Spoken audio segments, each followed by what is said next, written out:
Hello friends, welcome to the commerce study point. समझेंगे आज के इस वीडियो में कॉन्सेप्ट ऑफ बिजनेस एनवायरनमेंट। यानी कि आपकी आज के इस वीडियो से यूनिट 3 स्टार्ट होने जा रही है बिजनेस स्टडीज़ की। जिससे पहले हम लोगों ने दो वीडियोस में दो यूनिट्स को और भी वीडियोस में कंप्लीट कर लिया है, तो आप लोग वो भी देख लेना। और साथ ही साथ केस स्टडी की सीरीज़ भी हमारी चल रही है, तो वो भी आप ज़रूर देखना। क्योंकि यूनिट के बाद अगर आप उसकी केस स्टडीज़ कर लोगे तो आपको बाद में बिल्कुल भी डिफ़िकल्टी नहीं आएगी। वहीं आप पूरी बुक कंप्लीट करने के बाद करना चाहते हो तो बेशक करो, लेकिन मैं इस चीज़ की गारंटी दे सकती हूँ कि आपको उतने अच्छे से केस स्टडी नहीं हो पाएगी जितने अच्छे से आप यूनिट के अकॉर्डिंग कर लोगे। तो ये चीज़ आप ज़रूर करना। स्टार्ट करते हैं अपनी आज की इस वीडियो को, जिसमें मैं आपको बिजनेस एनवायरनमेंट समझाऊंगी। इसमें हम इसका कुछ मीनिंग, फीचर्स और इसके इंपॉर्टेंस को देखेंगे। स्टार्ट करते हैं मीनिंग से। Okay. Concept of business environment. The term business environment means the totality of individual institutions and other forces that are outside the control of a business enterprise but have a major impact on its performance। देखिए, जो हमारा business होता है उसकी जो performance होती है, मतलब हमारा बिजनेस किस तरह से परफॉर्म कर रहा है, ये डिपेंड करता है कहीं ना कहीं इंटरनल फोर्सेस पर और एक्सटर्नल फोर्सेस पर भी। आपके जो इंटरनल फोर्सेस हैं और जो आपके एक्सटर्नल फोर्सेस होते हैं बिजनेस के, वो आपके बिजनेस के परफॉर्मेंस को अफेक्ट करते हैं। इंटरनल फोर्सेस में आ जाते हैं जो आपके ऑर्गेनाइजेशन के ही मेंबर्स वगैरह हैं। वहीं एक्सटर्नल फोर्सेस में आ गए आपके कस्टमर्स हैं, कॉम्पिटिटर्स हैं। तो कहीं ना कहीं इन लोगों की वजह से आपके बिजनेस परफॉर्मेंस अफेक्ट होती है ना। कस्टमर की डिमांड के अकॉर्डिंग आप खुद को जल्दी से चेंज कर लेते हो। कॉम्पिटिटर कुछ ज़्यादा अच्छा ला रहा है तो आप उससे अच्छा लाने की कोशिश करते हो, तो आप अपने बिजनेस में चेंज कर लेते हो उस अकॉर्डिंगली करते हो, राइट। तो यही होता है इसमें। बिजनेस एनवायरनमेंट क्या होता है कि हर बिजनेस ऑर्गेनाइजेशन को बिजनेस एनवायरनमेंट की नॉलेज होनी चाहिए। एनवायरनमेंट मतलब आपके बिजनेस के आसपास क्या चल रहा है, जिस चीज़ से रिलेटेड आपका बिजनेस है उसमें और लोग क्या कर रहे हैं, वहाँ क्या चल रहा है, क्या डिमांड है, क्या कॉम्पिटिटर्स परफॉर्म कर रहे हैं, ये सब चीज़ों की नॉलेज आपको होनी चाहिए। तो बिज़नेस एनवायरनमेंट बेसिकली यही है कि आपको बिज़नेस एनवायरनमेंट की नॉलेज होनी चाहिए, अपने आसपास के एनवायरनमेंट की नॉलेज होनी चाहिए, जो आपके बिज़नेस को कहीं ना कहीं अफेक्ट कर जाती है। अगर आप उसकी नॉलेज नहीं रखोगे तो या आपको पता ही नहीं होगा आपके कॉम्पिटिटर क्या कर रहे हैं, आपके कस्टमर्स की डिमांड क्या है, तो आप कुछ भी नहीं कर सकते, आपका बिज़नेस कभी भी ग्रो नहीं हो पाएगा। तो ये चीज़ होती है। मीनिंग है बिजनेस एनवायरनमेंट का सिर्फ इतना कि जितने भी आपके इंटरनल फोर्सेस होते हैं और एक्सटर्नल फोर्सेस होते हैं वो हमारी ऑर्गेनाइजेशन की परफॉर्मेंस को अफेक्ट करते हैं। ओके। इसमें आप ये भी लिख सकते हो, the totality of external and internal forces that affect business performance are known as business environment. Okay. Features देख लेते हैं। बिजनेस एनवायरनमेंट के फीचर्स क्या क्या होते हैं। तो फर्स्ट है totality of external forces. Totality of external forces मतलब कि जितने भी एक्सटर्नल फोर्सेस होते हैं वो किस तरह से अफेक्ट करेंगे। देखिए, business environment is the sum total of all individual, group, institution and forces that exist outside the business organisation and impacted. Totality of external forces का मतलब है कि बिजनेस एनवायरनमेंट में कुछ लोग ऐसे होते हैं, जैसे कि कुछ इंडिविजुअल्स, कुछ ग्रुप, कुछ इंस्टीट्यूशंस ऐसे होते हैं जो डायरेक्टली आपके बिजनेस से कनेक्टेड नहीं है, जो आपके बिजनेस से बाहर रहते हैं, आउटसाइड रहते हैं, पर फिर भी कहीं ना कहीं आपके बिजनेस को अफेक्ट कर देते हैं। जैसा कि सबसे बड़ा यहाँ पे एग्जांपल है आपके कस्टमर्स, आपके कॉम्पिटिटर्स। वो आपके बिजनेस में नहीं बैठे हैं, आपके साथ काम नहीं कर रहे हैं, वो आपके बिजनेस के आउटसाइड है, बाहर है, लेकिन फिर भी आप उनके अकॉर्डिंग खुद को चेंज कर लेते हो। तो ये क्या है, totality of external forces. Second है specific and general forces. Specific and general forces, इसे पढ़ लेते हैं। Specific forces are customers, competitors and suppliers. They have a direct impact on organisation. देखिए, जो हमारे बिजनेस है उसमें कुछ तो होता है, मतलब कुछ होते हैं स्पेसिफिक फोर्सेस और कुछ होते हैं जनरल। जनरल में आपके आ जाती है गवर्नमेंट वगैरह या टेक्नोलॉजी चेंजेस हो रहे हैं, तो इस तरह की चीज़ें जो आती हैं वो आपकी आती है जनरल में। और स्पेसिफिक में आते हैं वो स्पेसिफिक लोग जिसकी वजह से आप चेंज करते हो खुद को। आपके कस्टमर्स हो गए, आपके कॉम्पिटिटर्स हो गए, आपके सप्लायर्स हो गए, जिसके अकॉर्डिंग आप खुद को चेंज कर लोगे। जनरल फोर्सेस कैसे अफेक्ट करेंगे, जो आपकी मतलब आपका बिजनेस जिस अकॉर्डिंगली चल रहा है तो गवर्नमेंट उस अकॉर्डिंगली आपसे टैक्स लेगी, या आपकी टेक्नोलॉजी एकदम चेंज हुई तो आप खुद को उस अकॉर्डिंग चेंज कर लोगे। इकोनॉमिक डायमेंशंस किस तरह से जा रहा है, मतलब कम जो टाइम है रिसेशन में जा रहा है या इन्फ्लेशन में जा रहा है, तो इस चीज़ का ध्यान रख के भी आप खुद को चेंज कर लोगे। तो कहीं ना कहीं स्पेसिफिक फोर्सेस और जनरल फोर्सेस, दोनों ही तरह के फोर्सेस आपको अफेक्ट करते हैं आपके बिजनेस परफॉर्मेंस को रन करने में। ओके, तो स्पेसिफिक फोर्सेस में वही आ गए आपके कस्टमर्स, आपके कॉम्पिटिटर्स, और जनरल फोर्सेस में आपके गवर्नमेंट, आपके टेक्नोलॉजी चेंजेस, इकोनॉमिक डायमेंशंस, ये सब चीज़ें। जो स्पेसिफिक फोर्सेस होते हैं वो डायरेक्टली आपके बिजनेस को अफेक्ट करेंगे, मतलब आप ज़्यादा ध्यान रखोगे उनका, लेकिन जो जनरल हैं वो इनडायरेक्टली आपको अफेक्ट करते हैं। टेक्नोलॉजी आपसे कुछ डिमांड नहीं कर रही है, आपसे कुछ कह नहीं रही, लेकिन टेक्नोलॉजी के चेंज होते ही आप खुद से ही चेंज कर लोगे। तो कुछ चीज़ें ऐसी होती हैं जो इनडायरेक्टली अफेक्ट करती हैं, और कुछ चीज़ें ऐसी होती हैं जो आपको डायरेक्टली अफेक्ट करती हैं। तो स्पेसिफिक फोर्सेस आपके आ गए डायरेक्ट वाले, और जनरल फोर्सेस आपको करते हैं इनडायरेक्ट इम्पैक्ट। ओके, नेक्स्ट देख लेते हैं। नेक्स्ट है हमारा इंटर रिलेटेडनेस। इसको पढ़ लेते हैं, क्या होता है। Different element of business environment are interrelated, मतलब जो बिजनेस एनवायरनमेंट है उसके जो सारे एलिमेंट्स हैं, मतलब कोई भी चीज़ें हैं वो या जो भी आप एक्टिविटीज़ परफॉर्म कर रहे हो उसमें वो कहीं ना कहीं आपस में क्या होती हैं, इंटर रिलेटेड होती हैं। फॉर एग्जाम्पल कैसी कैसी चीज़ें हो सकती हैं, क्या क्या चीज़ें हैं जो आपस में इंटर रिलेटेड होगी, जैसे कि आपका इंक्रीज इन डिस्पोजेबल इनकम में increase the demand of luxury product.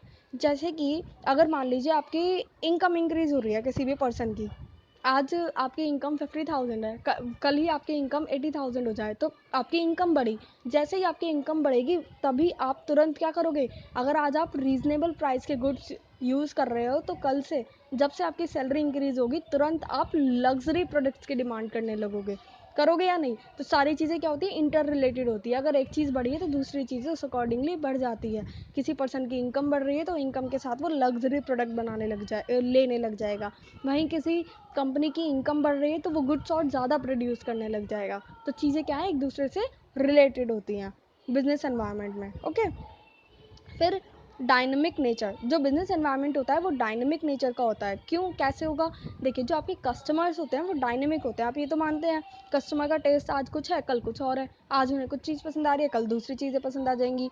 Competitors हैं, आज वो कुछ ला रहे हैं, कल वो कुछ और ले आएंगे, तो उन्हें देख के भी आपके कस्टमर्स कहीं ना कहीं चेंज की डिमांड करेंगे। तो ये डायनेमिक नेचर होता है बिजनेस एनवायरनमेंट में। आपको खुद को तुरंत चेंज करना पड़ता है according to the demand of customer, according to your competitors.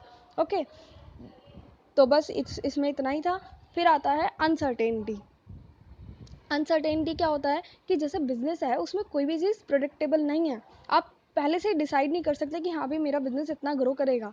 आप कुछ भी चीज़ें सोच नहीं सकते, कुछ भी चीज़ें डिसाइड नहीं कर सकते। या जैसे मैं यूट्यूब पर हूँ तो मैं ये चीज़ पहले से ही डिसाइड नहीं कर सकती कि मेरा चैनल आगे कितना जाएगा, कितने लोग मेरे को देखना पसंद करेंगे, कितने लोगों को मेरी बात समझ आ पाएगी। मैं ये चीज़ें अभी से डिसाइड नहीं कर सकती हूँ। तो ऐसी चीज़ें अनसर्टेन होती हैं, कोई भी इस चीज़ को डिसाइड नहीं कर सकता कि बिजनेस किस तरह से जा रहा है। तो उन चीज़ों के ऊपर थोड़ा सा आप खुद को कंट्रोल कर पाओ, अगर अनसर्टेनिटी कुछ हो जाए आप खुद को संभाल पाओ, उसके लिए भी आपको बिजनेस एनवायरनमेंट की नॉलेज होना बहुत ज़्यादा ज़रूरी है। ये सारे जितने भी पॉइंट्स मैंने आपको बताए ये इसलिए हैं कि आपको बिजनेस एनवायरनमेंट की नॉलेज क्यों होना ज़रूरी है। तो एक अनसर्टेनिटी भी बहुत बड़ा रीज़न है, क्योंकि हमारे बिजनेस में क्या हो रहा है हमें कुछ नहीं पता। तो हम थोड़ा सा खुद को कंट्रोल कर पाएँ, उस अकॉर्डिंगली खुद को चेंज कर पाएँ, इसलिए बिजनेस एनवायरनमेंट की नॉलेज बहुत ज़्यादा ज़रूरी होती है। It is impossible to predict future events with certainty.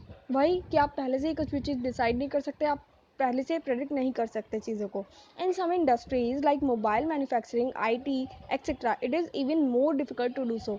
जो ऐसी कंपनीज होती हैं मोबाइल वगैरह की या IT सेक्टर वगैरह की, तो वहाँ पे भी ये चीज़ें करना बहुत ज़्यादा डिफिकल्ट हो जाता है। ये एक सिंपल एग्जाम्पल मैंने आपको यहाँ पर दिया है। ओके, फिर आता है कॉम्प्लेक्सिटी। बिजनेस एनवायरनमेंट क्या होता है, कॉम्प्लेक्स होता है नेचर में। कॉम्प्लेक्स मतलब इसको आप जितना सिंपल समझ लोगे ये उतना सिंपल नहीं होता। कॉम्प्लेक्सिटीज़ इसमें बहुत ज़्यादा होती है। तो उन कॉम्प्लेक्सिटीज़ को समझने के लिए, जितनी भी चीज़ें कॉम्प्लेक्स हैं उनको किस तरह से आप हैंडल कर सकते हो, किस तरह से आप उन्हें संभाल सकते हो, इसके लिए भी आपको बिजनेस एनवायरनमेंट की नॉलेज होना बहुत ज़्यादा ज़रूरी है। Okay, it is really difficult for a business firm to understand business environment. किसी भी फर्म के लिए बहुत ज़्यादा डिफिकल्ट है कि वो बिजनेस एनवायरनमेंट को किस तरह से समझ पा रही है, unless it is broken into components like political, economic, social, technological, legal and dimensions. क्योंकि जो सारी चीज़ें हैं वो आपकी कहीं ना कहीं क्या है, डिवाइड्स है, बहुत सारे कंपोनेंट्स में डिवाइड हो गई हैं, पॉलिटिकल में, इकोनॉमिक में, सोशल, टेक्नोलॉजिकल, हर चीज़ें कहीं ना कहीं आपको अफेक्ट कर रही है। तो बिजनेस एनवायरनमेंट में आपको इन सभी की नॉलेज होना बहुत ज़्यादा ज़रूरी है अगर आप अपने बिजनेस को अच्छे से ग्रो करना चाहते हो तो। ओके, फिर आता है रिलेटिविटी। रिलेटिविटी क्या होता है, business environment differ from place to place, so it is relative concept. This difference can be on the basis of social, political and other dimension of the business. For example kurta pyjama are more in demand in India, the western countries social demand. देखिए, जो आपका business होता है, हर जगह अलग अलग nature है, अलग अलग कल्चर है, सबकी ड्रेसेस सेंस, सबका फूड या सब चीज़, मतलब सबके रहने सहने का तरीका बेसिकली अलग है। तो जिस एरिया में जिस टाइप का बिजनेस है वो उस अकॉर्डिंगली चलेगा। जिस चीज़ की डिमांड आपकी कंट्री में है, आपके स्टेट में है, ज़रूरी नहीं है वही चीज़ सेम आप दूसरी स्टेट में भी देख लो। जैसे कि आपको इंडिया में ही पता है कि इंडिया में साड़ीज़ वगैरह का ट्रेंड ज़्यादा रहता है, जबकि फॉरेन्स में क्या होता है कि वेस्टर्न ड्रेसेस ज़्यादा पहनी जाती हैं। तो ये चीज़ें क्या है कि रिलेटिव होता है कि जिस तरह का आपका बिजनेस है, आप जिस जगह पे हो या जिस जगह पे आपने अपना बिजनेस खोल रखा है, आपको उस अकॉर्डिंगली वहाँ पर चलना पड़ता है। अगर आप इंडिया में रह के वेस्टर्न ड्रेसेस ज़्यादा सेल आउट करोगे तो आपका बिजनेस नहीं चलेगा, क्योंकि यहाँ पर लोग नहीं पहनते इतना। वही चीज़ अगर आप फॉरेन में जाके अपना बिजनेस सेटअप कर रहे हो और वहाँ पे जाके आप साड़ीज़ या इस इंडियन ड्रेसेस बेचने लगो, तो वहाँ पे कोई भी नहीं लेगा, क्योंकि वहाँ पे वेस्टर्न ड्रेसेस ज़्यादा पहनी जाती है। तो जिस कल्चर में रहकर आप बिजनेस को सेटअप कर रहे हो उस अकॉर्डिंगली आपको चलना पड़ता है। ओके, तो बिजनेस एनवायरनमेंट आपको इस चीज़ की भी पूरी नॉलेज देता है। समझ आ गई होंगी आपको इसके फीचर्स। एक बार थोड़ा सा रिकैप बता देती हूँ कि क्या होती हैं। देखिए, सबसे पहले था हमारा टोटलिटी ऑफ एक्सटर्नल फोर्सेज, जिसमें आपको जितने भी एक्सटर्नल फोर्सेज होते हैं, आपके कस्टमर्स हैं, आपके कॉम्पिटिटर्स हैं, उनका ध्यान रखना पड़ता है कि वो किस तरह से आपको अफेक्ट कर रहे हैं। फिर आता है स्पेसिफिक एंड जनरल फोर्सेज, इसमें आपको ध्यान रखना पड़ता है कि आपकी जो स्पेसिफिक फोर्सेज हैं और जो जनरल फोर्सेज है, स्पेसिफिक मतलब कस्टमर्स वगैरह, जनरल मतलब आपकी गवर्नमेंट है, टेक्नोलॉजी है, ये किस तरह से अफेक्ट कर रही हैं। इंटर रिलेटेडनेस, सारी चीज़ें आपस में रिलेट होती हैं, आप किसी भी चीज़ को अलग नहीं कर सकते। किसी की इनकम बढ़ी तो उसकी डिमांड भी उस अकॉर्डिंगली चेंज हो जाएगी। फिर आता है डायनेमिक नेचर, ये फिक्स नहीं है, अगर कस्टमर की डिमांड चेंज हो रही है तो आपको खुद को उसके अकॉर्डिंग चेंज करना पड़ता है। सारी चीज़ें अनसर्टेनिटी होती हैं, क्योंकि कुछ भी चीज़ सर्टेन नहीं है, आप पहले से प्रेडिक्ट नहीं कर सकते हैं। तो इसलिए आपको बिजनेस एनवायरनमेंट की नॉलेज होना बहुत ज़्यादा ज़रूरी है, ताकि आप उस अनसर्टेनिटी में खुद को संभाल पाएँ। कॉम्प्लेक्सिटी, बिजनेस एनवायरनमेंट जो होता है, बिजनेस जो होता है बहुत ज़्यादा कॉम्प्लेक्स होता है, इतना सिंपल नहीं होता जितना आप उसे सोच लोगे, क्योंकि इसमें बहुत सारे कंपोनेंट्स होते हैं और हर कंपोनेंट की आपको नॉलेज होना बहुत ज़्यादा ज़रूरी है।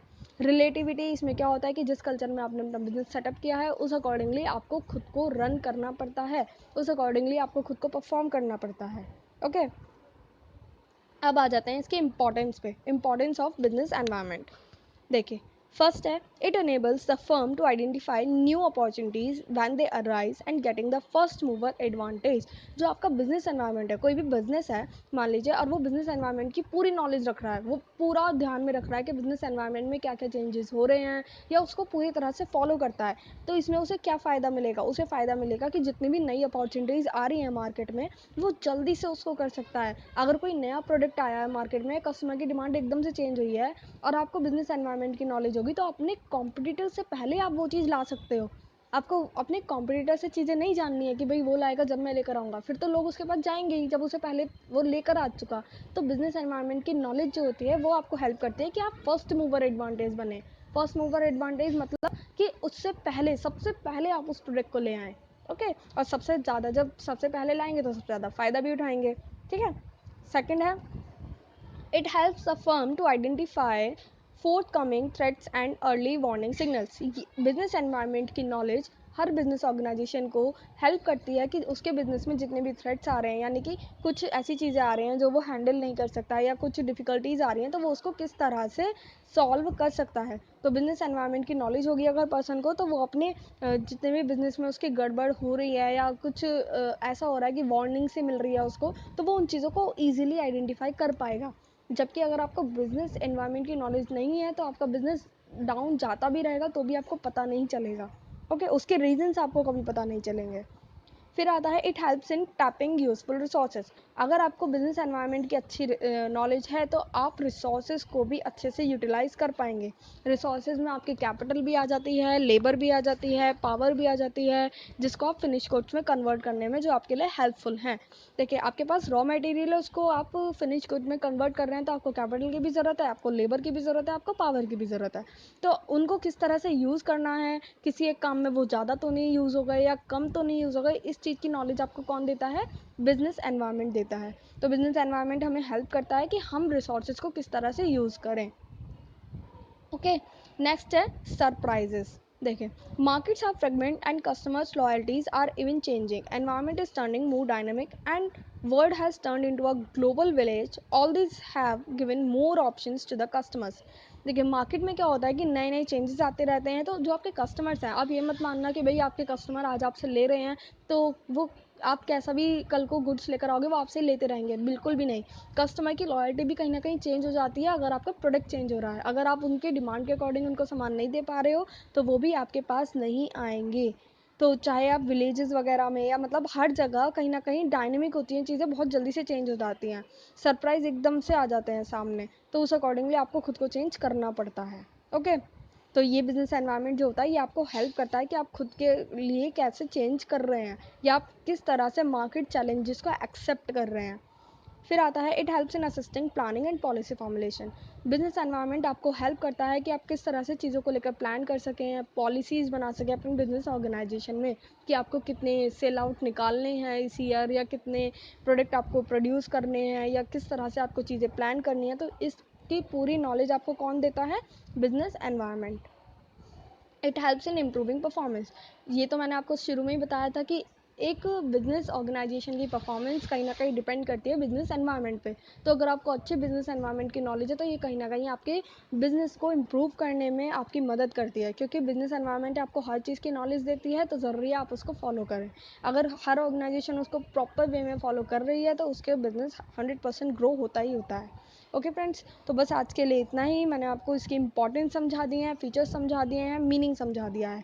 कोई भी डिफ़िकल्टी हो, कोई भी पॉइंट समझ में नहीं आया हो तो आप लोग मुझे कमेंट सेक्शन में पूछ लेना, अदरवाइज़ इंस्टाग्राम पे मैसेज करके पूछ लेना, मैं आपको वहाँ भी रिप्लाई करती हूँ। ओके, तो आप लोग कहीं भी मुझसे पूछ सकते हैं अपने डाउट्स। और वीडियो आपको पसंद आई तो वीडियो को लाइक ज़रूर करें, शेयर करें अपने फ्रेंड्स के साथ। चैनल पर आप नए हैं तो चैनल से जुड़ने के लिए इसको सब्सक्राइब कर लें और बेल आइकन को प्रेस करना ना भूलें, क्योंकि आप लोगों को यहाँ पर इसी तरह की वीडियोस देखने के लिए मिल जाएंगी। जैसे ही हमारा बिजनेस स्टडीज़ का कोर्स पूरा होगा मैं आपके लिए इकोनॉमिक्स और अकाउंट के कोर्सेज भी लेकर आऊँगी, तो उसको करेंगे पूरा। तो अगर आपको वीडियो पसंद आई तो वीडियो को ज़रूर लाइक एंड शेयर करें। Thank you friends, thank you for watching.